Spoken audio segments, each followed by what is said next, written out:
Gas পাম্পের leakage থেকে সৃষ্টি হওয়া এক ভয়াবহ অগ্নিকাণ্ড কক্সবাজার শহরের কলাতলী এলাকায় ছড়িয়ে দিয়েছে আতঙ্ক।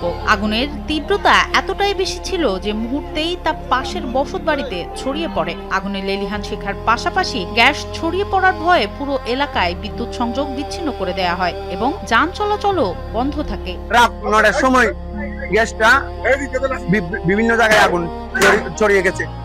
যেখানে আগুন ধরছে গ্যাস পাম্প ওইখান থেকে 200 ফুট দূরে দুইটা গ্যারেজ ছিল। গ্যারেজের মধ্যে চাঁদের গাড়ি ছিল 30টা, মিনি কার টেকনাফ লাইনের গাড়ি ছিল, মিনি কার ছিল 20টা 10টা, তাহলে জিনুক চাম্পান গাড়ি ছিল 5টা। 30টা গাড়ি চলে গেছে। ফায়ার সার্ভিসের 7টি ইউনিট এবং সেনাবাহিনীর একটি বিশেষ ওয়াটার টিম দীর্ঘ 1.5 ঘন্টারও বেশি সময় আপ্রাণ চেষ্টা চালিয়ে রাত 12টার দিকে আগুন নিয়ন্ত্রণে আনতে সক্ষম হয়। এই দুর্ঘটনায় অন্তত 10 জন আহত হয়েছেন, যাদের মধ্যে কয়েকজনের অবস্থা আশঙ্কাজনক হওয়ায় উন্নত চিকিৎসার জন্য চট্টগ্রাম মেডিকেল কলেজে পাঠানো হয়েছে।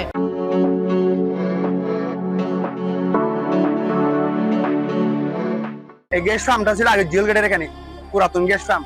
ওইটা বন্ধ করে দিচ্ছে, এখানে চলাচল হয় না, বেচা কিনা হয় না। তার জন্য এটা গ্যাস ফার্মটা কলাতলী মোড়ে আনছে।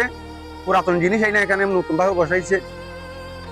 এখানে ওদের বুল টুল দিচ্ছিল, তার জন্য ক্ষতিটা হয়েছে। গত 25 ফেব্রুয়ারি রাত 10:20 দিকে এই ঘটনার সূত্রপাত হয়। ফায়ার সার্ভিসের কক্সবাজার জেলা ইউনিটের উপসহকারী পরিচালক সৈয়দ মোহাম্মদ মোর্শেদ হোসেন জানান, রাত 12টার দিকে ফায়ার সার্ভিসের 7টি ইউনিট, একটি সেনা টিম ও স্থানীয়রা মিলে আগুন নিয়ন্ত্রণে আনতে সক্ষম হয়।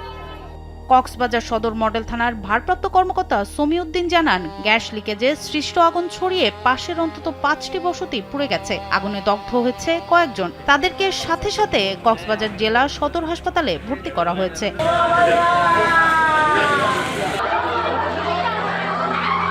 কক্সবাজার জেলা প্রশাসক মোহাম্মদ আব্দুল মান্নান জানান, আগুন নিয়ন্ত্রণে আনলেও এখনো ঝুঁকি রয়ে গেছে এবং তদন্ত সাপেক্ষে পরবর্তী পদক্ষেপ নেওয়া হবে।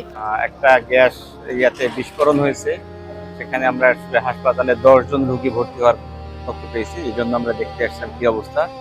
2 জন প্রাথমিক চিকিৎসা নিয়ে চলে গেছে, আর বাকি 7 জনকে রেফার করা হয়েছে, আর একজন সামান্য আহত, উনি ভর্তি আছেন।